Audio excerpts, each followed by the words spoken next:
Super 6 సభ ఘన విజయం 2 లక్షలు అంచనాలు 3 లక్షలకు పైగా హాజరు ప్రజలే మా బలం మా విశ్వాసం అని మంత్రి కొలుసు పార్థసారథి అన్నారు. బెదిరింపులతో 100 మందిని తెప్పించవచ్చు, లక్షల మందిని ఎవరిస్తారు, ఎవరు తెస్తారు, స్వచ్ఛందంగా తరలివచ్చిన ప్రజా సందోహం అని అన్నారు.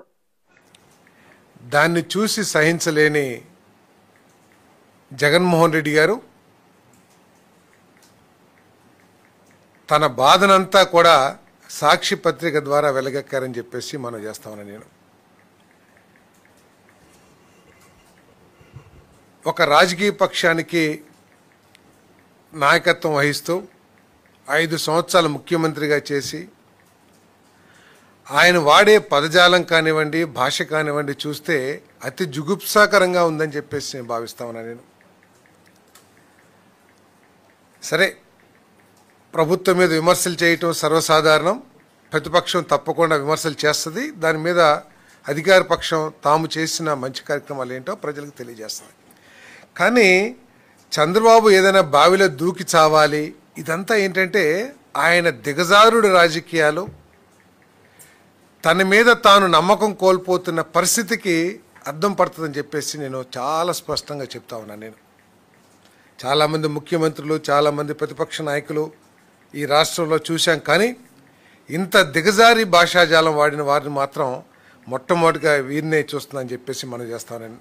ముఖ్యమంత్రి గారి వయసుని గౌరవించాలి ఎవరైనా సరే, వారికి ఉన్న ఎక్స్పీరియన్స్ని, అనుభవాన్ని గౌరవించాలి. సరే, వారు చేస్తున్న తప్పులు కానివ్వండి, వారి విధానాల్లో లోపాలు ఏదైనా ఉంటే ఎత్తి చూపొచ్చు, కానీ హరిరామ హరే కృష్ణ అంటే ఇంట్లో కూర్చోవాలి, లేకపోతే బావిలో దూకి చావాలి అని చెప్పటం ఇంతకంటే నీచం ఉండదని చెప్పేసి నేను భావిస్తాను. మరి వారు ఈ సంవత్సరంలో ప్రభుత్వం ఏమీ చేయలేదు, సూపర్ 6లో అసలు ఏమీ చేయలేదు అన్నట్టు మాట్లాడుతూ ఉన్నారు. ముఖ్యంగా పెన్షన్ల గురించి చాలా గొప్పగా చెప్పుకున్నారు, తాను చాలా బాగా ఇచ్చినట్లు. ఈ ప్రభుత్వం ఆ పెన్షన్ అన్నింటినీ కూడా తగ్గించేసి ప్రజలకి అన్యాయం చేస్తున్నట్లు చెప్పడానికి ప్రయత్నం చేశారు. నేను జగన్మోహన్ రెడ్డి గారిని ఒకటినే ప్రశ్నిస్తున్నాను. నేను ప్రభుత్వం తరపున ఒకటి మాత్రం నేను చాలా స్పష్టంగా చెప్పగలను, ఎక్కడా కూడా మేము పెన్షన్లు తొలగించలేదు. గతంలో ఇవ్వబడ్డ పెన్షన్లు ఏదైతే ఉన్నాయో వాటిలో ఒక్క పెన్షన్ కూడా తొలగించలేదని చెప్పేసి నేను మనవి చేస్తామన్నా. నేను మీరు చాలా గొప్పగా చెప్పుకుంటున్నారు, మేము చాలా పెన్షన్లు బాగా ఇచ్చామని చెప్పేసి. మీరు మొట్టమొదటి సంవత్సరంలో కేవలం 1300, 1200 కోట్లు, 1400 కోట్ల రూపాయల వరకు పెన్షన్లు ఇస్తే మాసానికి, ఈ ప్రభుత్వం నెలకి 2746 కోట్ల రూపాయల పెన్షన్లు ఇస్తున్న విషయం జగన్మోహన్ రెడ్డి గారు మీ కళ్ళకి కనబడతలేదా, లేకపోతే మీకు సమాచారం రావట్లేదని అడుగుతున్నాను నేను. మీరు మొట్టమొదటి సంవత్సరం ఇచ్చింది కేవలం 1497 లక్షల కంటే కూడా తక్కువ. ఎందుకంటే నేను ఈ 1497 ఫిగర్ ఏదైతే చెప్తున్నానో జనవరి 24కి, కానీ మీరు మొట్టమొదటి సంవత్సరంలో ఒక్క పెన్షన్ కూడా ఇవ్వాల. గతంలో ఏదైతే పెన్షన్లు ఇస్తా ఉన్నారో అవే కొనసాగించారు. 2250 కాడికి లెక్కడితే అది 1400 కోట్ల కంటే కూడా చాలా తక్కువ ఉంటుంది. కానీ మేము 2746 కోట్లు వచ్చిన రోజు నుంచి ఇచ్చాం. మేము దయచేసి అర్థం చేసుకోమని చెప్పేసి మనం చేస్తాం. ఏదైనా సరే ఫిగర్ తగ్గుంటే అది సహజ మరణాలు ఏదైతే ఉంటాయో, వృద్ధులు కానివ్వండి, అనారోగ్యంతో కానివ్వండి చనిపోతారో అవి తగ్గినాయి తప్పితే, అదే మీ ప్రభుత్వం అయితే చనిపోయిన వాళ్ళకు కూడా ఇచ్చేసి ఏదో ఒక లెక్కలో రాసుకుని ఏమైనా తీసుకునే వాళ్ళేమో, కానీ చనిపోయిన వాళ్ళు మాత్రమే తగ్గిందనే విషయాన్ని దయచేసి గుర్తించాలని చెప్పేసి మనం చేస్తాను. పోరు ఈ ప్రభుత్వం పెన్షన్లు ఇవ్వలేదని చెప్తున్నారు. మీరు కూడా మొట్టమొదటి సంవత్సరం ఎన్ని పెన్షన్లు ఇచ్చారో చర్చకి వస్తే మేము సిద్ధంగా ఉన్నామని చెప్పేసి మనం చేస్తామండి.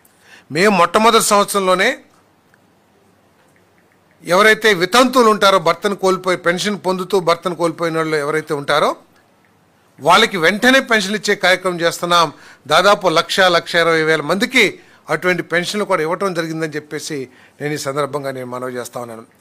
దేశంలో ఏ రాష్ట్రంలో లేని అమౌంట్ని 4,000 నుంచి 15,000 రూపాయల వరకు కూడా వివిధ దీంట్లో కేటగిరీస్లో పెన్షన్ ఇచ్చే రాష్ట్రం ఆంధ్రప్రదేశ్.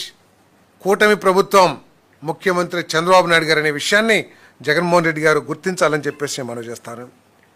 మరి అదేవిధంగా ప్రతి రైతుకి ఏటా 20,000 ఆర్థిక సాయం అంటున్నారు.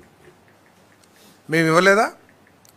47 లక్షల మందికి ప్రతి రైతుకి కూడా ఖాతాలో అమౌంట్ వేసాం. మొట్టమొదటి ఫేజ్ 1లో 3 విడతలుగా వేస్తా ఉన్నాం. అది మొట్టమొదటి విడత అందరికీ వేసాం. కేంద్ర ప్రభుత్వం కౌలు రైతులకు ఇచ్చే పాలసీ వారికి విధానం వారికి లేకపోవటం మూలంగా ఆ కౌలు రైతులకు ఇచ్చే బాధ్యతను కూడా కూటమి ప్రభుత్వం తీసుకుందని చెప్పేసి మనం చేస్తా ఉన్నాను. మీరు 13,000 ఇస్తానన్నారు. ఆ రోజు 13,000 ఇస్తానన్న దాన్ని మీరు కేవలం 7,000 రూపాయలకి తగ్గించుకున్న విషయం వాస్తవా కాదా? మేము చెప్పాం స్పష్టంగా 14,000 రాష్ట్రం నుంచి ఇస్తాం, 6,000 కేంద్ర ప్రభుత్వం ఇస్తుంది, ఇద్దరం కలిసి 20,000 అని చెప్పాం. మీరు 13,000 మేమే ఇస్తామని చెప్పేసి 7,000కి తగ్గించుకున్న మీరు కూటమి ప్రభుత్వాన్ని అన్నదాత సుఖీభవ విషయంలో మాట్లాడటం కరెక్ట్ కాదని చెప్పేసి నేను మనవి చేస్తా ఉన్నాను. నేను ఈరోజు తల్లికి వందనం మీరు కూడా చెప్పారు, ఏదో చెప్తున్నారు. జగన్ అన్న ఇచ్చే పథకాలన్నీ కూడా చంద్రబాబు నాయుడు గారు కంటిన్యూ చేస్తా అని చెప్పారు, ఇస్తలేదని చెప్తున్నారు. ఎస్, చర్చిస్తానికి సిద్ధంగా ఉన్నాం. మీరు ఏ విధంగా ఎన్నికల ముందు హామీ ఇచ్చారు, 2019 ఎన్నికలకు ముందు, వచ్చిన తర్వాత ఏమేమి మోసాలు చేశారో కూడా చర్చకి సిద్ధంగా ఉన్నామని చెప్పేసి మనం చేస్తా ఉన్నాను. నేను ప్రతి స్కూల్కి వెళ్ళే ప్రతి విద్యార్థికి మీరు 15,000 ఇస్తానన్నారు అమ్మ ఒడి కింద. కానీ ఓట్లు వేయించుకుని గెలిచిన తర్వాత దాని ఇంటికి ఒక్కళ్ళకే పరిమితం చేసి ఒక్కళ్ళకే ఇచ్చిన విషయం ఒకసారి జ్ఞాపకం చేసుకోవాలని చెప్పేసి నేను వైఎస్ఆర్ కాంగ్రెస్ పార్టీ గుర్తు చేస్తా ఉన్నాను. కానీ కూటమి ప్రభుత్వం, చంద్రబాబు నాయుడు గారు, విద్యాశాఖ మంత్రి మా ప్రీతమ యువనేత లోకేష్ గారు ఎక్కడ కూడా దాన్ని తగ్గించుకుంటానికి మీకు మెల్లే మీరు కూడా ఓటే ఇచ్చారు కదా, మనం కూడా ఓటే ఇస్తే సరిపోతుందిలే అని చెప్పేసి ఎక్కడ ప్రయత్నం చేయాల. ఇంట్లో ఎంతమంది ఉంటే అంతమందికి ఇచ్చే కార్యక్రమం చేస్తా ఉన్నాం. 67 లక్షల మందికి మేము ఈ తల్లికి వందనం కార్యక్రమం చేస్తున్నామని చెప్పేసి మనం చేస్తా ఉన్నాం. ఎవరైనా కొంతమందికి రాకపోయి ఉంటే ఆ పాపం కూడా మీదే అని చెప్పేసి మీకు మనం చేస్తాను. ఏదైతే మీరు ఆ రోజు ఫ్యామిలీ మ్యాపింగ్ అని చెప్పేసి అవకతవకలు చేశారో ఆ నిబంధనలు అడ్డు రావడం మూలంగా కొంతమంది పొందట్లేదేమో, వాటిని కూడా సరిచేస్తానికి ఈ ప్రభుత్వం ప్రయత్నం చేస్తానని చెప్పేసి మనం చేస్తాం. ప్రతి ఇంటికి ఉచితంగా ఏడాదికి 3 గ్యాస్ సిలిండర్లు, దీపం 2 పథకం ఇస్తామని చెప్పాం. ఇవ్వట్లేదా? మీరు ఎక్కడికైనా చూపించగలరా రావట్లేదని చెప్పేసి? ఎవరైనా కొంతమందికి